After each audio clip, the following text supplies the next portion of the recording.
Bonjour. Au cours de cette vidéo, je vais vous soulever quelques questions que j'ai reçues par mail.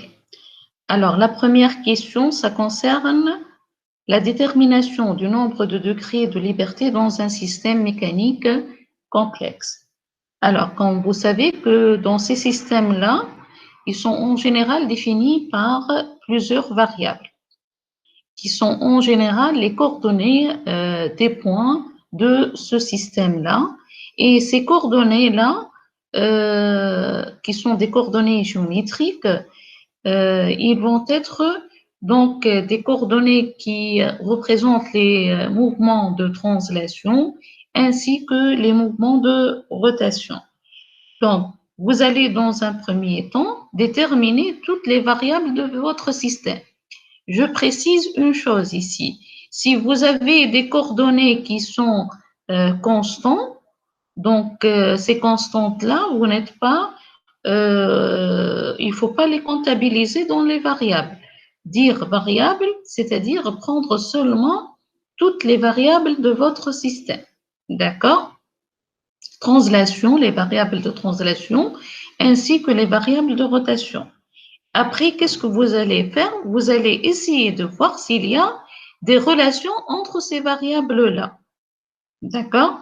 Une fois que vous déterminez les relations entre ces variables-là, donc, au lieu de déterminer la dynamique de ces systèmes avec toutes ces variables qui va quand même compliquer davantage la détermination des équations de mouvement, on va utiliser ce qu'on appelle degré de liberté, c'est-à-dire on va prendre seulement le nombre de variables qui sont indépendantes. Comment on fait?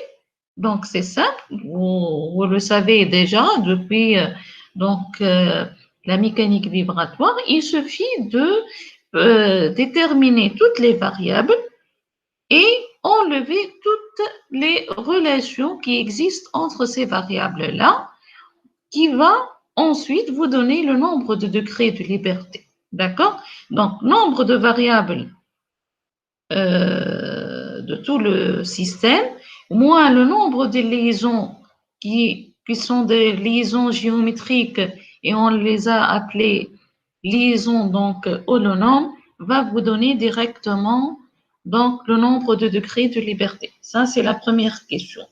Aussi, j'ai eu une question concernant l'application. Donc, je profite de cette occasion-là pour vous soulever quelques points dans cette application-là. Je vais donc partager avec vous l'application.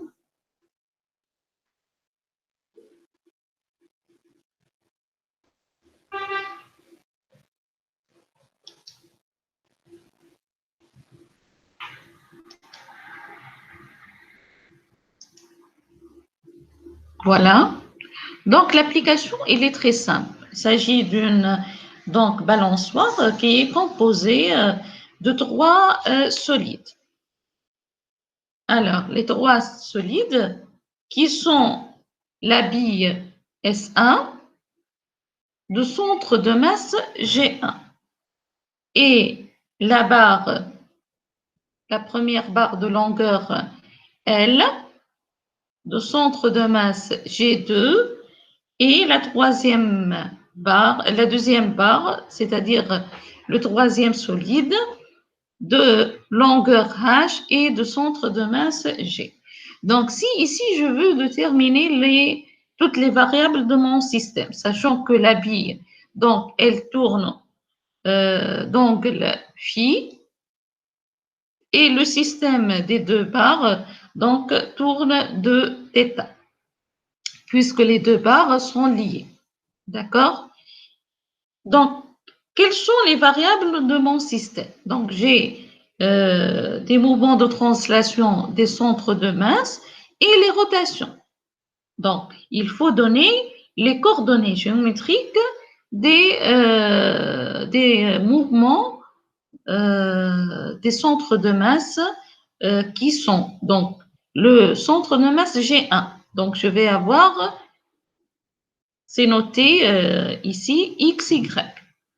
le centre de masse de G2. Je vais le noter, donc je vais les noter XG2, YG2. Et les centres de masse de G3 qui sont XG3, YG3, la rotation phi et la rotation θ. Donc, en tout et pour tout, je vais avoir 8 variables. D'accord? Maintenant, est-ce qu'il existe des liaisons, voilà, des relations entre ces variables-là? Oui. Si je projette le point G2 dans le plan, le mouvement, c'est un mouvement plan et c'est un roulement sans glissement. Donc, nous avions dit que toujours les conditions de roulement sans glissement se font dans le plan. Je vais avoir X, par exemple, G2. Voilà le G2, d'accord? Il est ici. Ça va être XG1 qui est X plus cette distance-là. Cette distance-là, c'est un sinus. Donc, c'est L sur 2 sinus θ. Pour YG2 aussi, je vais avoir le YG1. YG2, il est ici. Le YG1, il est supérieur. Donc, je vais prendre YG2, c'est YG1 moins cette distance-là qui est égale, cette distance-là, c'est en cosinus, c'est-à-dire L sur 2 cosinus θ. D'accord? Pareil pour le point G3. Sauf que la longueur maintenant, c'est L. Ça va être X G3, ça va être X plus L sinus θ. Et YG3, c'est Y moins L cosinus θ. Donc, combien je vais avoir de liaisons? 1, 2, 3, 4. D'accord? Donc, je vais avoir ces 4 liaisons. Donc, le nombre de degrés de liberté, 8 moins 4, c'est 4 degrés de liberté. Maintenant, quels sont les paramètres de configuration ou bien les paramètres généralisés qui vont donc déterminer ou définir votre système? On prendra bien sûr X, Y, mouvement de translation de G1 de la roue et la rotation θ et phi. D'accord?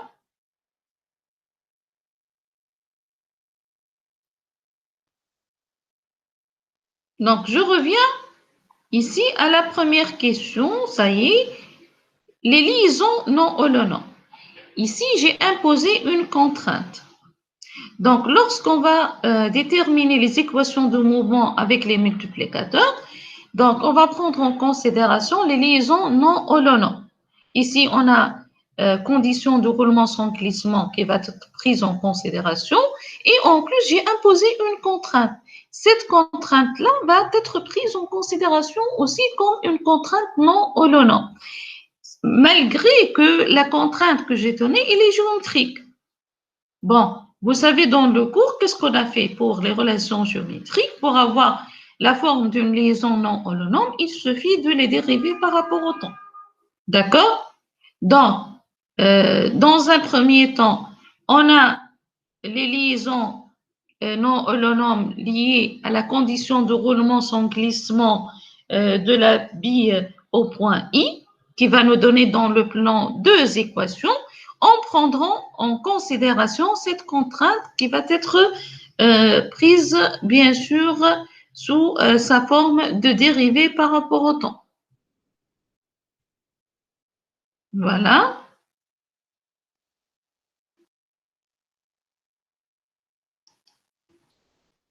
Donc, je vais dériver y égale à x sur 2 par rapport au temps dans une transformation virtuelle compatible avec la liaison telle qu'elle existe. Donc, je vais avoir y point étoile moins x point étoile sur 2 égale à 0. Donc, je vais avoir une liaison en vitesse généralisée, y point étoile égale à x point étoile sur 2. Après, j'ai calculé donc la vitesse de glissement de point I. Condition de roulement sans glissement me donne cette vitesse égale à 0. Qu'est-ce que j'ai trouvé? J'ai trouvé deux liaisons que j'ai appelées A et B. x point égale à moins r phi point cos θ, y point moins r phi point sinus θ. Or, si je me contente seulement à la condition de roulement sans glissement, je vais avoir ces deux liaisons non holonomes qui vont être prises en considération dans les équations de mouvement. Mais ici, j'ai une contrainte. Donc, je vais avoir si je prends ces relations vitesse dans une transformation virtuelle compatible avec ces liaisons-là, je vais avoir x point étoile et y point étoile égale à moins r phi point étoile cosinus θ et y point étoile égale à moins r phi point étoile sinus θ. Maintenant, je prends en considération cette liaison et je vais l'intégrer ici. Qu'est-ce que j'ai trouvé? J'ai trouvé en fin de compte que y voilà, point égale à x point sur 2. Enfin, je trouve cos θ égale à 2 sur racine de 5. Si je remplace dans la première équation ici, par exemple, puisque ce n'est plus, ça devient une seule équation, en prenant en considération la deuxième équation liée à la contrainte imposée. Donc, ça va nous donner, je remplace donc cos θ par 2 sur racine de 5, j'obtiens une nouvelle liaison non holonome qui lie phi point étoile avec x point étoile. Donc, ces deux liaisons, donc, vont être liées et vont donner une seule liaison avec la contrainte imposée.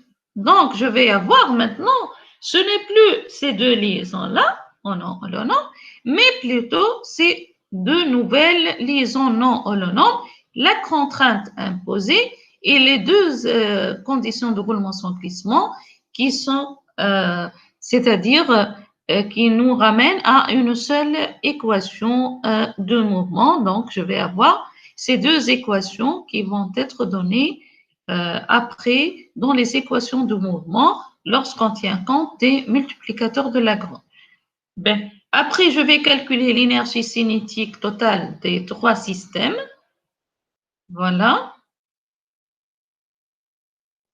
Ici, j'utilise la symétrie, puisque tes droits, on peut la déterminer par symétrie, voilà, même par analogie, parce que c'est comme vous voyez, donc, il suffit de remplacer, par exemple, L sur 2 par L ou L par H, ou la masse M2 par M3. Donc, vous n'êtes pas obligé de calculer, par exemple, l'énergie cinétique de la deuxième barre. Les deux barres sont liées et ils vont avoir la même énergie cinétique en toute généralité, mais il faut remplacer donc chaque barre par ses paramètres donc donnés. Aussi, j'utilise le potentiel de pesanteur ici, voilà. En prenant en considération, il faut faire attention, donc la projection, j'insiste bien, lorsque vous projetez un point dans le plan, dans un système de coordonnées, il faut, s'il vous plaît, faire attention. J'ai remarqué dans le DS qu'il y a eu plusieurs fautes concernant donc la projection des points dans le système de coordonnées. Donc, essayez de refaire ce calcul-là. Et donc, on a 4 degrés de liberté. Donc, je vais avoir 4 équations de Lagrange avec les deux équations de liaison non holonome. En tout et pour tout, je vais avoir 6 équations de mouvement. Donc, les deux équations من 1 للm اللي هو le nombre donc de liaisons non holonomes, lambda j à j1, lambda j à j2, lambda j à j3, lambda j à j4. Comment on le détermine? Nerde donc les deux équations de liaison finale non holonome. Donc, ici, vous mettez toujours donc, les degrés de liberté, les paramètres vitesse généralisée. Donc, on a 4 et on a 2 liaisons. Donc, c'est une matrice 4 fois 2. D'accord? Et vous mettez, donc, ici, delta x point étoile. Pour la première, j'ai pris lambda 1 ici. Donc, y point étoile moins 1 demi. Ah, voilà, il vaut mieux l'écrire comme ça, 5 ou 6 sont repérés. Même si vous inversez 6 en 5 ou 5 en 6, là, à la fin, vous trouvez la même chose. OK? Parce qu'il faut prendre en considération après les coefficients qui vont vous donner systématiquement les mêmes équations de mouvement. Donc, en delta x point étoile, le coefficient c'est moins 1 demi.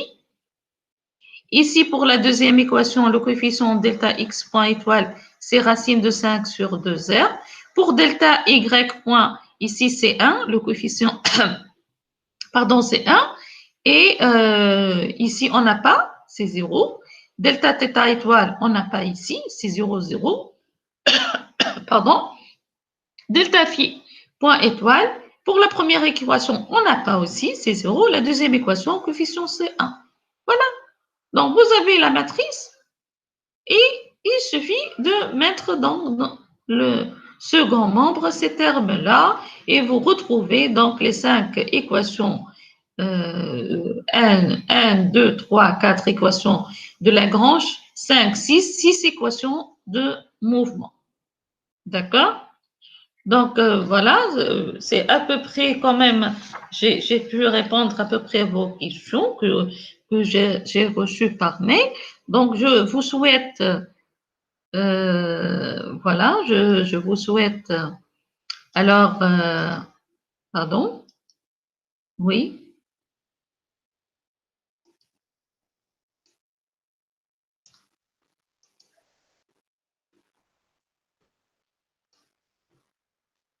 Voilà, je reviens donc à mon écran principal.